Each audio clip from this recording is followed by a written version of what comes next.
presentación, van a tener una presentación el viernes, ¿no? El siguiente. El próximo viernes. Sí. La presentación. Creo que ya viene Colosencia. Sí, ya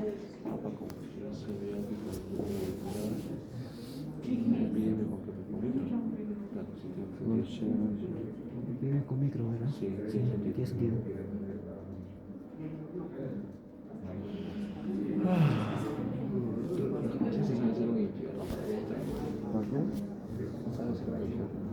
Sin embargo, del viernes de su última presentación lo han hecho muy bien.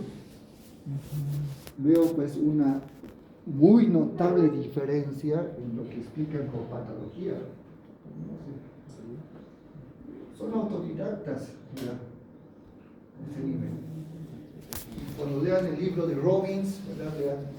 Van a ver que en este tema hay mucha vuelta. Se vuelven a mencionar lo mismo una y otra vez. A veces te confunde, ¿verdad? Si ya lo leíste o no lo leíste. Pero, si lo leen así, van a entenderlo mucho mejor. Y esta parte de necrosis es cortita. Creo que es una página o más. Sí, una plana creo que es necrosis. Sin embargo, es importante saberlo por la parte práctica.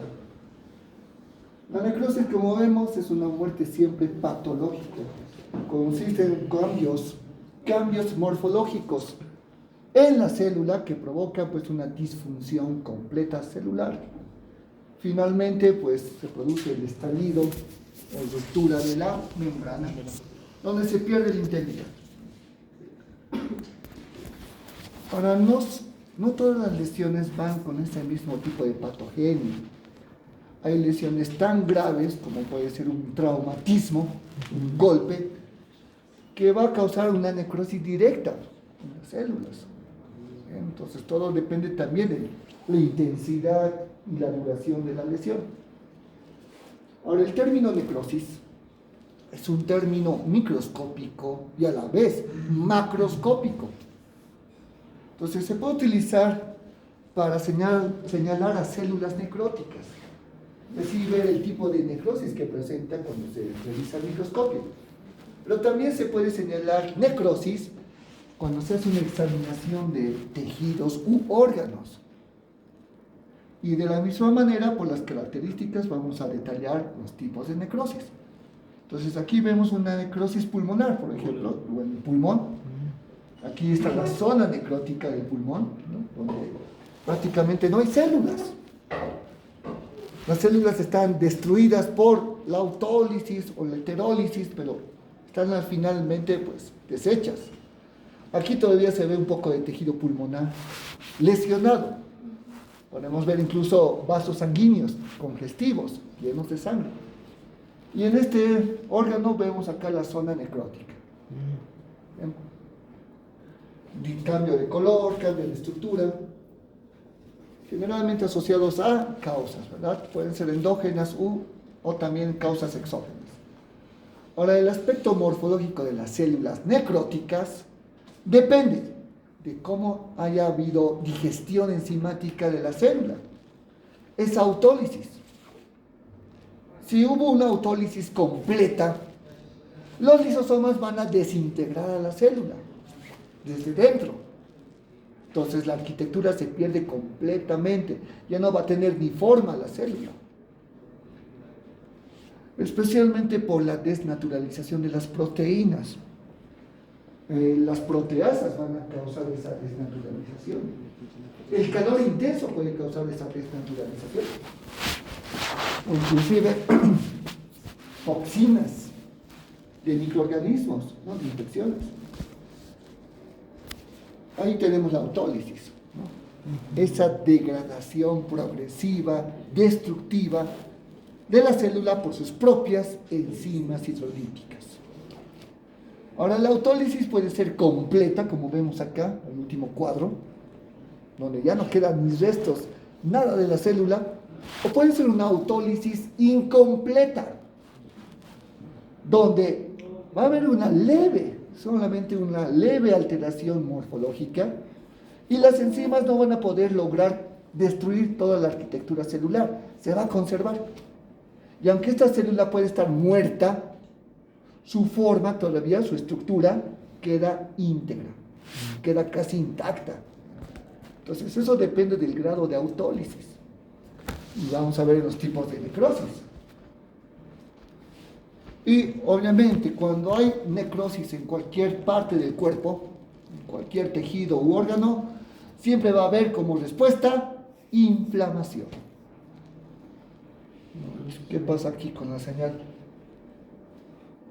Cuando una célula revienta, una célula que ya tuvo una lesión, ¿qué elementos nocivos escapan, son liberados? Enzimas hidrolíticas. Es lo que está causando la lisis celular. Aparte de enzimas hidrolíticas, ¿qué otros componentes tóxicos, nocivos? ¿Ácido úrico? Células musculares puede ser. Radicales libres, excelente. ¿No? Son muy tóxicos, producen la peroxidación de los lípidos. Calcio, exacto, el calcio que se está acumulando dentro de la célula y es tóxico. Se va a liberar. Esos son los radicales libres, ¿no? Derivados del oxígeno.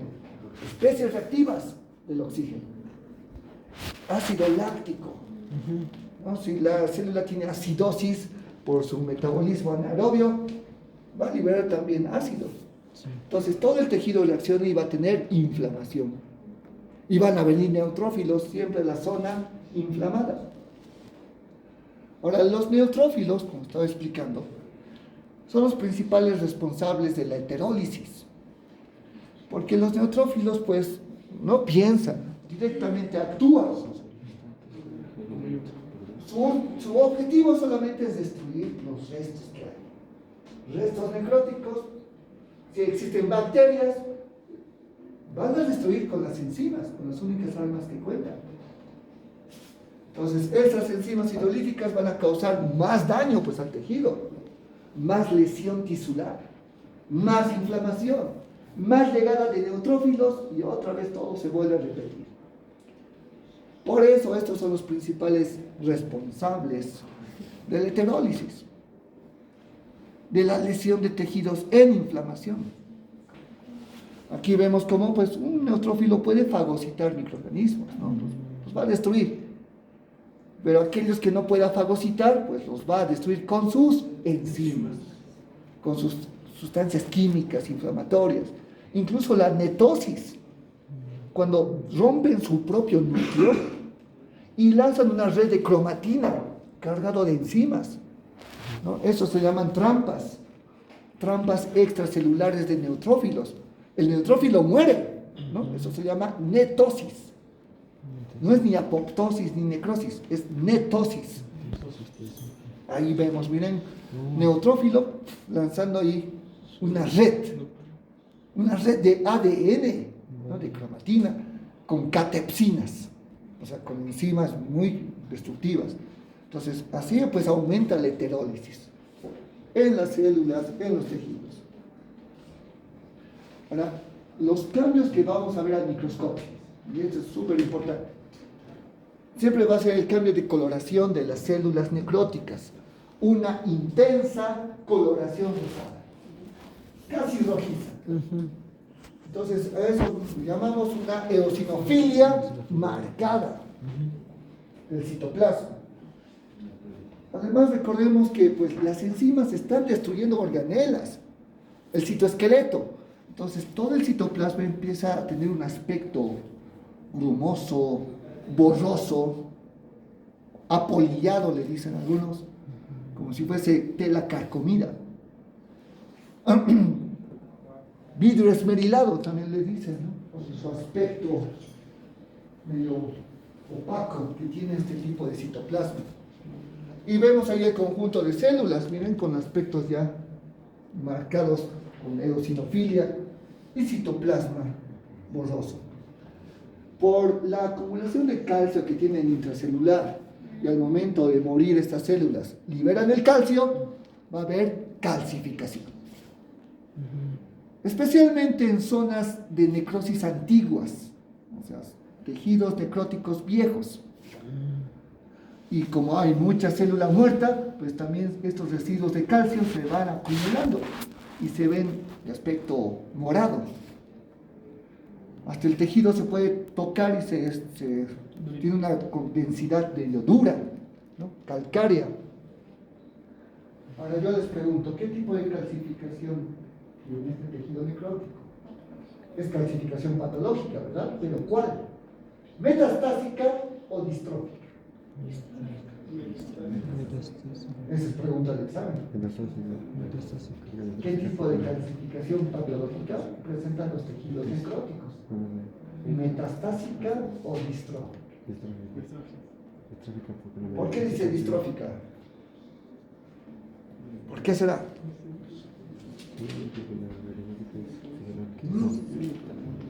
Tienen que saber, no es como tirar una moneda, ¿no? Y saber. Las iones de calcio estarían entrando directamente a la célula y alterando esto. No, pero aquí los iones de calcio, por supuesto, calcio está ya fuera de las células, porque la célula muere, ¿verdad?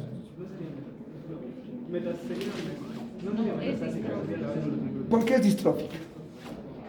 Bueno, ayer hemos avanzado eso también. Sí, pues al final hemos justamente Sí, explicado y nos esto. indicó de que, por ejemplo, la metastásica se da en tejidos normales, Ajá. la distrófica se da en tejidos necróticos ¿Y pero por qué? ¿Cuál es la causa? Siempre piensen en etiología. ¿Cuál es el origen, la causa, verdad? Siempre es causa y efecto. Causa y efecto. Sería tal vez la mayor carga, un desequilibrio, mayor carga. Claro, es un desequilibrio. ¿De qué?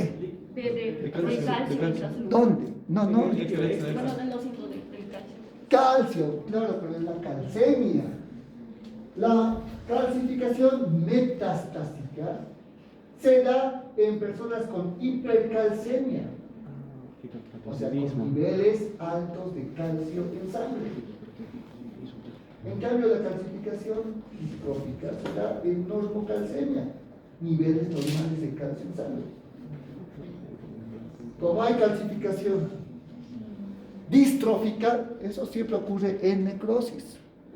La calcificación metastásica ocurre en tejidos normales, sanos, porque hay exceso de calcio en la sangre y el calcio se va a depositar en algún lado, en tejidos sanos.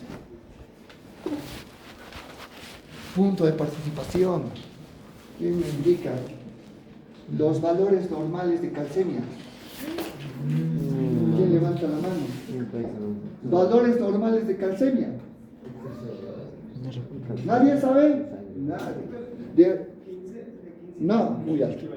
8.5 a 10.5. 8.5 a 10.5 miligramos de calcio por decilitro de sangre. Normal. 10,5. En algunos libros le ponen de 8 a 11, así para redondear. 8 a 11 ya. Por debajo de 8 será hipocalcemia. Cuando hay hipocalcemia actúa la hormona calcitonina. Por encima de 11 será ya hipercalcemia. Y aquí actúa otra hormona. No, perdón. La hipercalcemia ahí actúa la calcitonina. Y en hipocalcemia actúa la PTH, ¿no? La paratormona. Y cuando hay hiperparatiroidismo, aumenta la resorción de calcio en los huesos. En los huesos se deposita el 99% de calcio del cuerpo. Si se saca calcio de los huesos, ese calcio aumenta en la sangre y esa hipercalcemia al final se va a depositar en tejidos normales. Aquí, ¿cómo sabemos que está necrótico? Por el aspecto. Miren cómo está el aspecto. Aquí no hay células. Así, aquí debería haber células bonitas con núcleo, citoplasma. No hay nada, todo está destruido.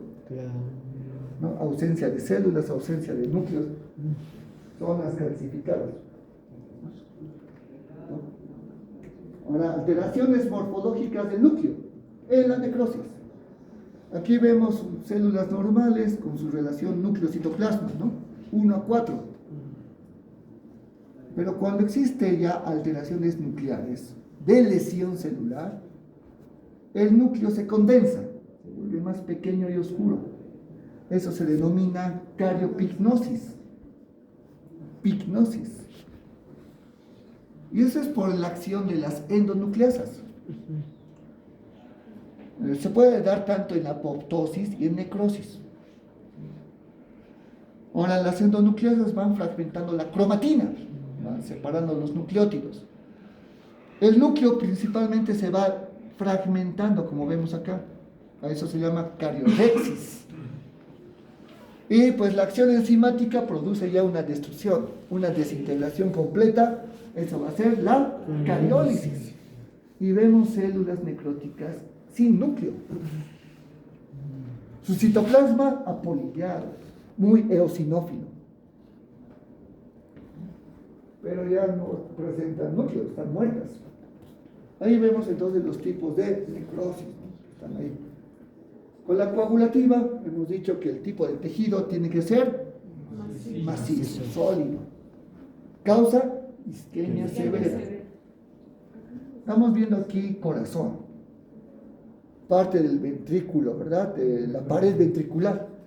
Aquí observamos el miocardio y un cambio de coloración muy evidente. En la necrosis coagulativa, macroscópicamente se ve más blanco esa zona. Se llama zona anémica. ¿Por qué no hay sangre? Y esta es la zona de infarto. Infarto.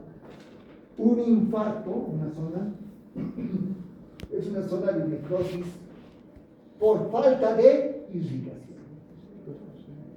Pueden ver infarto de miocardio, infarto testicular, infarto de pulmón, infarto renal, infarto esplénico, hepático. Cualquier órgano puede tener infarto. Cualquier órgano puede tener este tipo de necrosis coagulativa. Ahora, el término coagulativa no es por la sangre, no tiene nada que ver con la coagulación sanguínea, ¿bien? Más bien tiene que ver con la coagulación de las enzimas lisosómicas. Cuando la isquemia grave es muy abrupta, muy súbita, pues la lesión también es casi inmediata, lo que no da tiempo a las enzimas lisosómicas a destruir a la célula. Directamente las enzimas de los lisosomas se van coagulando en su interior. Es como si se volviese gelatina, se van cuajando. Y por más de que exista, ¿no?, destrucción celular, acidosis, acumulación de calcio y demás, estas enzimas coaguladas no van a causar una autólisis completa de la célula.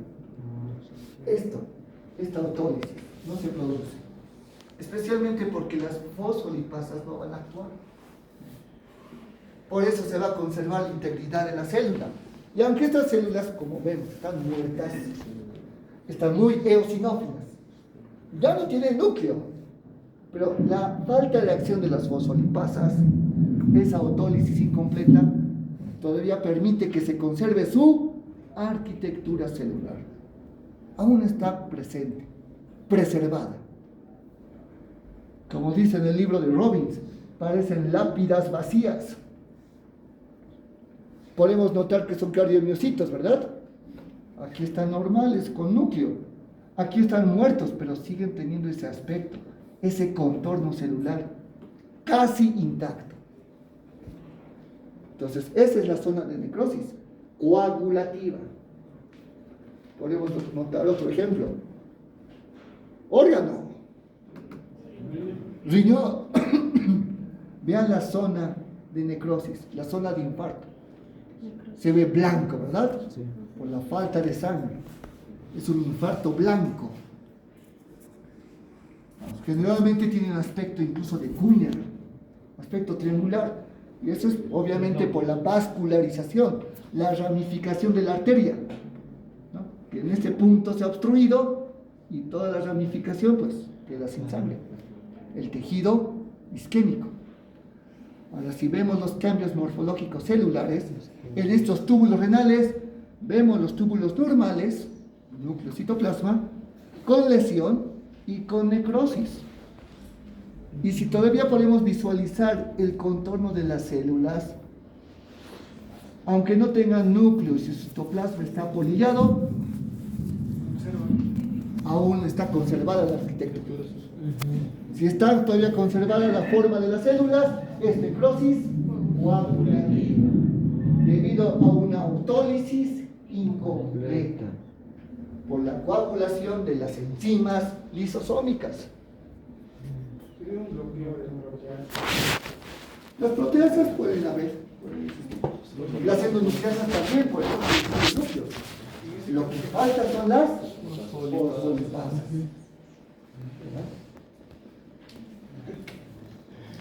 Ahora tenemos aquí otro riñón. Aquí está el ilio renal, ¿no? La parte convexa del riñón. Miren, aquí tiene un hueco en la pared, ¿no? En su superficie del riñón, lleno de pus. Es un absceso renal. Seguramente ha tenido infección, ¿sí? Una infección urinaria alta. Una pielonefritis puede causar esto. Una pielonefritis que no ha sido tratada, y aquí pues la infección ha causado un absceso con pus. Y toda esta zona parece licuada, destruida. Viendo así al microscopio, pues todo es una masa amorfa. Células destruidas por completo, por la autólisis de la infección y por la heterólisis de los neutrófilos. Entonces aquí vemos las causas, generalmente son infecciosas. Isquemia severa solamente en cerebro, ¿no? Y da este mismo tipo de necrosis licuefactiva. También se llama colicoactiva o de licuefacción. Y estas celulitas, estas son las células inflamatorias, neutrófilos y macrófagos, que llegan a la zona, se produce un gran infiltrado leucocitario, y ellos son los causantes de la heterólisis. Por eso, cuando vemos un exudado inflamatorio cargado de células muertas, infiltrado leucocitario, bacterias, todo eso se va a denominar pus. Cuando vemos el pus macroscópicamente se ve amarillento, ¿verdad? Verdoso, viscoso. Cuando se ve a la microscopía se ve así. Un conjunto de células, ¿no? Inflamatorias y muertas. También se le conoce como exudado purulento, ¿no? Pus. Siempre que hay este tipo de exudado, hay necrosis licuefactiva, ¿no? Que ha sido ocasionado justamente por la infección y heterólisis. Aquí vemos un corte de cerebro, donde en un hemisferio vemos una zona en la región cortical con necrosis. Ahora puede ser que la causa acá haya sido una embolia cerebral o un derrame cerebral. En ambos pues va a haber isquemia severa. Cuando hablamos de embolia cerebral es por la obstrucción de una arteria, ¿verdad? Por un trombo generalmente, un coágulo. Ahora cuando hablamos de derrame cerebral, hablamos de una hemorragia. La ruptura de una arteria produce escape de sangre y toda esta zona, pues como no recibe sangre, se torna isquémica. Un infarto cerebral. Y en esta zona de infarto podemos notar que el tejido se ha licuado. El tejido nervioso está deshecho. Ahora será heterólisis o autólisis. ¿Y quién va a causar heterólisis si no hay inflamación? Si no hay infección. Ha sido isquemia nada más la causa. Isquemia severa, no infección. Si hay isquemia severa va a haber autólisis nada más. Autólisis de las neuronas. Porque esas neuronas no aguantan más de 5 minutos en anoxia. Esas sí van a tener una necrosis completa, una autólisis completa, total. Por eso va a haber autólisis. Bien, ese tipo de necrosis licuefactiva de cerebro. Se pierde completamente la arquitectura celular. Aquí solamente vemos glía, ¿no? Está la neuroglía de macrófagos comiéndose a las neuronas muertas. Ahora, la necrosis gaseosa causa infección por el bacilo tuberculoso, bacilo de Koch o Mycobacterium tuberculosis. Macroscópicamente vemos el calcium, este material blanquecino que vemos acá, como quesillo, como ese quesillo para untar al pan del desayuno. Sí. Así se ve el calcio, así se toca el calcio. Ahora puede ser pulmonar o extrapulmonar. Aquí vemos una necrosis pulmonar con calcio. Se va deshaciendo y va dejando huecos, cavernas tuberculosas que se ven en la radiografía. Se disemina por la sangre, o sea, se produce una tuberculosis miliar, y como va por la sangre puede ir a cualquier órgano. Aquí vemos columna vertebral. Las vértebras destruidas con calcio, con la tuberculosis. Aquí vemos un testículo, todo el interior del testículo, todo el parénquima está destruido por la tuberculosis, todo está lleno de calcio. Cualquier órgano del cuerpo puede tener tuberculosis. Más frecuente la tuberculosis peritoneal, intestinal, en gónadas, ¿no? Pueden ser epidídimo, testículo, ovarios, trompa uterina. Y en nuestro país, sobre todo el mal de Pot. El mal de Pot es la tuberculosis que afecta a la columna dorsal y se destruyen las vértebras con la necrosis. Mal de Pot, P-O-T, doble T. Ahora, microscópicamente,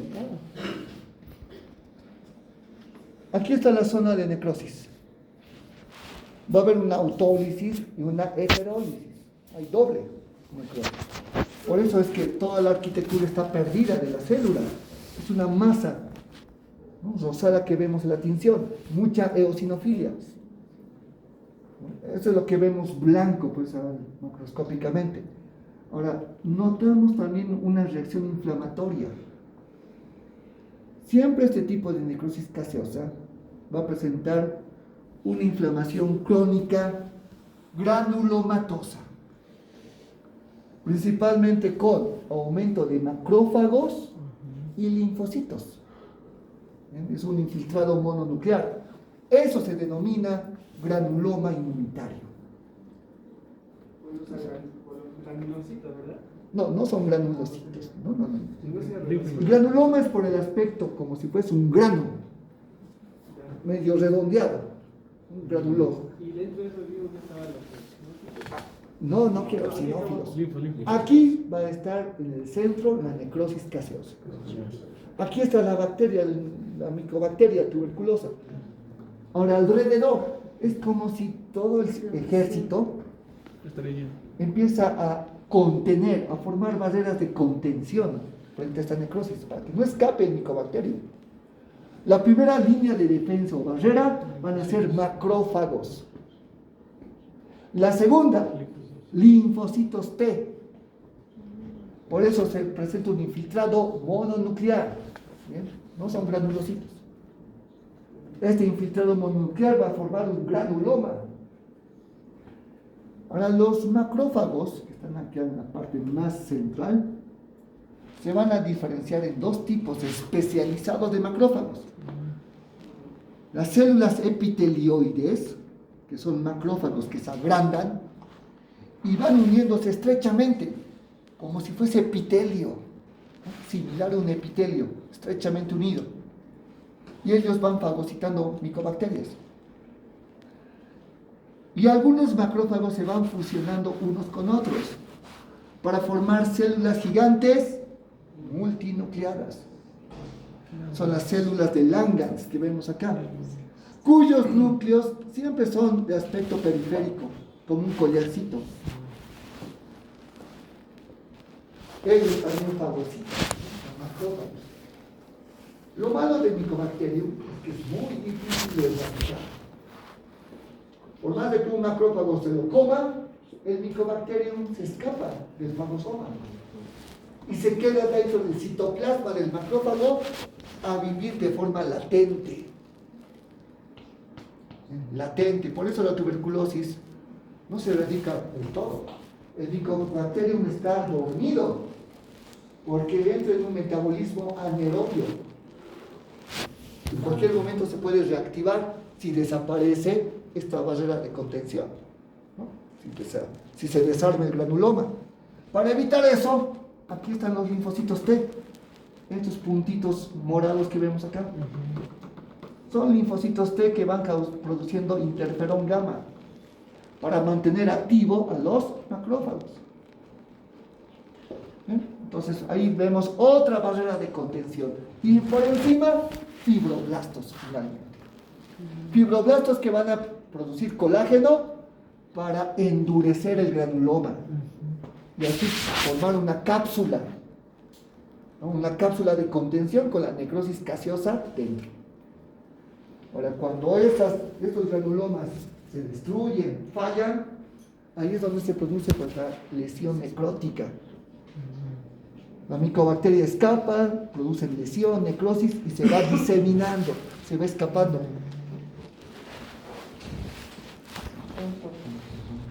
Vamos con la necrosis grasa. Vemos tejido adiposo, tejido dañado, como causas traumáticas o enzimáticas. La grasa que tenemos en el cuerpo principalmente es grasa abdominal, grasa peritoneal y grasa subcutánea. Las necrosis grasas por causa traumática se da principalmente en mujeres, en las glándulas mamarias que tienen tejido adiposo, por un impacto severo o un golpe. Pues ahí se puede presentar una necrosis de adipocitos. En cambio, en la grasa peritoneal se da principalmente por causa enzimática, la pancreatitis aguda. Una inflamación del páncreas que deja escapar lipasa pancreática. Y eso va a causar una destrucción del tejido adiposo. Aquí vemos adipocitos. Ahora podemos identificar adipocitos normales, algunos, pero adipocitos con necrosis, donde vemos el citoplasma vacuolado, con aspecto de vidrio esmerilado, borroso, algunos ya sin núcleo, ¿no? Y es el efecto enzimático. Ahora, dentro de estas vacuolas se almacenan triglicéridos que contienen ácidos grasos y glicerol. Cuando el adipocito muere por necrosis, ese glicerol se va liberando y se convierte en glicerina cuando tiene contacto con calcio y se forma jabón de glicerina. Eso se denomina saponificación de la grasa.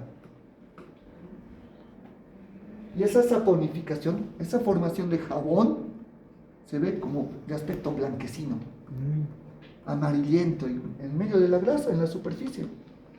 Entonces son las zonas donde ha ocurrido esa necrosis enzimática o necrosis grasa.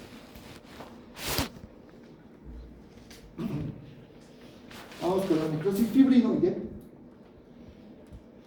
Aquí vemos la causa, la formación de inmunocomplejos en la sangre. Esto siempre se va a depositar en la pared de los vasos sanguíneos pequeños, arteriolas o capilares.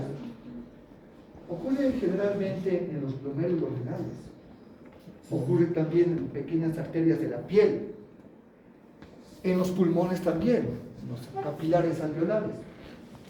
Ahora yo les pregunto, ¿por qué se van formando inmunocomplejos? ¿Por qué se forman inmunocomplejos? Respuesta inmunitaria. Ya es una respuesta inmunitaria. ¿A qué? Hay una respuesta a algo, ¿verdad? ¿A trombos? No. Bacterias, virus.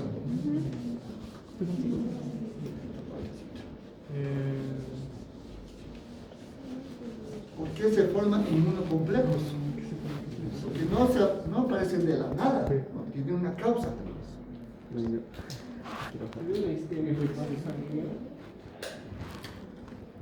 Cuando hay una infección. Ah, lo que está diciendo. Cuando hay una infección, hay un ingreso al organismo de patógenos, ¿no? Microorganismos que producen enfermedad. Entonces están ya avanzando estas materias, ¿no? Como microbiología. Digamos, un patógeno muy común como las bacterias. Una bacteria gram positiva o gram negativa presenta varios antígenos. Antígenos son moléculas, ¿no? Que son extrañas y pues generan una respuesta inmunitaria. Hay diferentes tipos de antígenos en un solo patógeno. Ahora, nuestro sistema inmunitario produce una reacción, una respuesta inmunitaria, con la inmunidad celular y la inmunidad humoral. En esa respuesta se van a formar anticuerpos contra estos antígenos. Esos anticuerpos son inmunoglobulinas. Está la inmunoglobulina G, la M, la A, todas las demás. Una de las más pequeñas inmunoglobulinas que viajan por los tejidos y por la sangre son las inmunoglobulinas G. Ahora, cuando las bacterias son destruidas después de la infección, a veces quedan restos, quedan antígenos circulantes en la sangre, que son muy diminutos para ser fagocitados. Y quedan varios días así circulando en la sangre. Pero en algún momento, estos anticuerpos los van a detectar, se van a unir a los antígenos. Entonces la unión de antígeno más anticuerpo forma inmunocomplejos. Estos inmunocomplejos que están en la sangre son más pesados. Su peso molecular es mayor, por lo cual estos inmunocomplejos se van a depositar, se van a precipitar, van a caer y se van a depositar en la pared de las arterias. Al fondo, ahí está. Ahora, siempre que existan estos inmunocomplejos, el sistema del complemento se activa.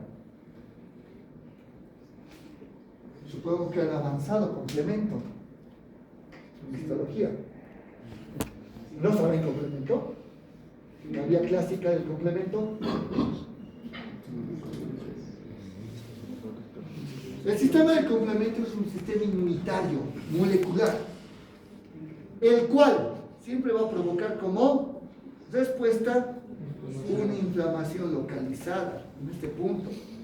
Y como va a haber inflamación en esta zona, van a venir unas células inflamatorias, los neutrófilos.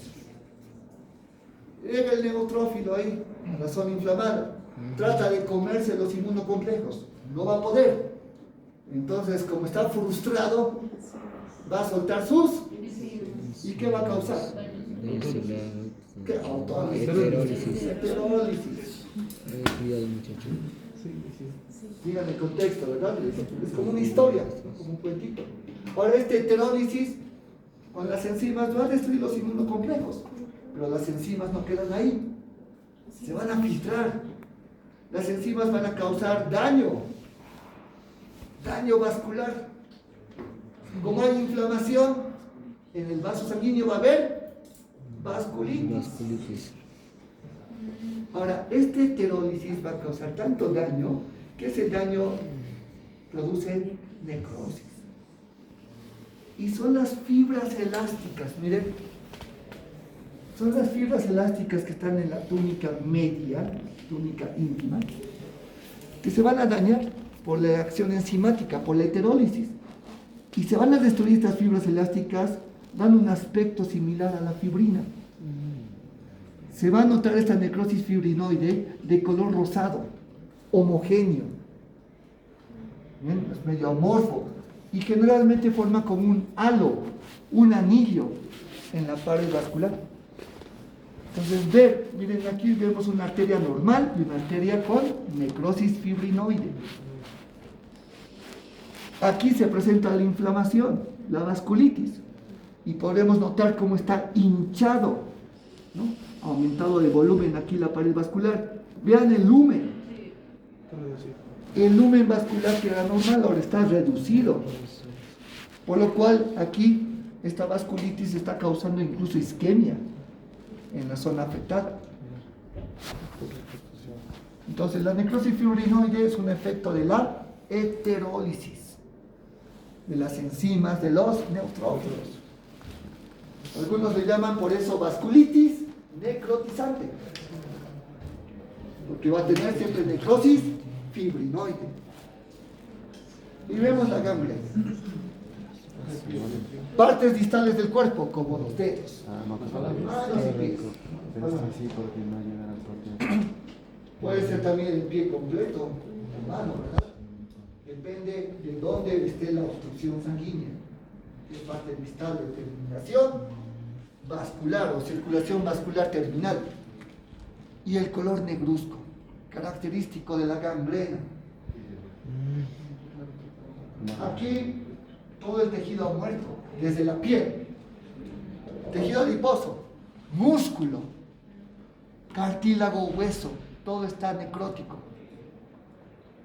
Los nervios igual están muertos, por lo cual no hay sensibilidad en estas áreas necróticas con gangrena. Se hace incluso pruebas semiológicas con una aguja. Se le pincha al paciente, ¿no?, para ver si siente el pinchazo. En las partes donde todavía haya vitalidad, va a sentir el dolor del pinchazo. Pero en las partes necróticas no hay sensibilidad. Ahora podemos notar que es una gangrena seca por la desecación del tejido. Se ve amarillo, ¿no?, pero no es pus. Está seco, no es piel muerta. Y esto inclusive se puede separar solo. Con el tiempo se va a caer este tejido necrótico seco. Lo mejor es amputar. Que está muerto, no sirve de nada y corre el riesgo de infectarse. Podría volverse una gangrena húmeda. Si este tejido muerto se va infectando. Ahora, no es que vaya expandiéndose, no es así. Aquí la necrosis ha ocurrido porque en estas zonas ha habido una obstrucción vascular. Puede ser por compresión, algo que haya estado apretando aquí. O puede ser incluso por el frío. Un frío extremo que ha causado un vasoespasmo sostenido. El frío produce vasoconstricción. Ahora, cuando esa vasoconstricción es muy severa, sostenida, eso es un vasoespasmo. Y como no va a haber irrigación, pues por varias horas el tejido se va gangrenando. Aquí vemos una gangrena húmeda. Igual, pues hay una causa de gangrena, pero más infección sobreañadida. Va a haber pus, va a haber humedad por esa razón. Incluso hay microorganismos que también causan infección, como el Clostridium, que incluso causa gases de putrefacción. Este tejido tiene un olor fétido, horrible, ¿no?, podrido. Y es un riesgo mortal porque puede causar shock séptico. Esto sí se puede diseminar, porque como es un foco de infección, puede irse por la sangre y causar septicemia. Puede expandirse la necrosis por la infección misma y va a causar shock séptico. Entonces, el tratamiento es amputación, lo más antes posible. Más antibiótico terapia, ¿no?, antes de que llegue a esto, al riesgo de shock séptico, porque esto ya es mortal. Y puede llegar en pocas horas, ¿no? Si hay un foco así infeccioso, puede, en 24 o 48 horas puede causar una sepsis. Así que repaso. Doctor, en la seca, ¿sería también relacionado al síndrome de Renault? Puede ser. El síndrome de Raynaud, fenómeno, no es síndrome, es fenómeno del Raynaud. Se produce en algunas personas que son muy sensibles al frío y tienen un vasoespasmo temporal, no es sostenido, es momentáneo mientras dura el frío en los dedos de las manos. Y las falanges se tornan primero pálidas y después cianóticas. Puede llegar a Puede llegar, el fenómeno del Raynaud, cuando es severo, puede llegar justamente a la necrosis arteriosa. tipo seca. Sí.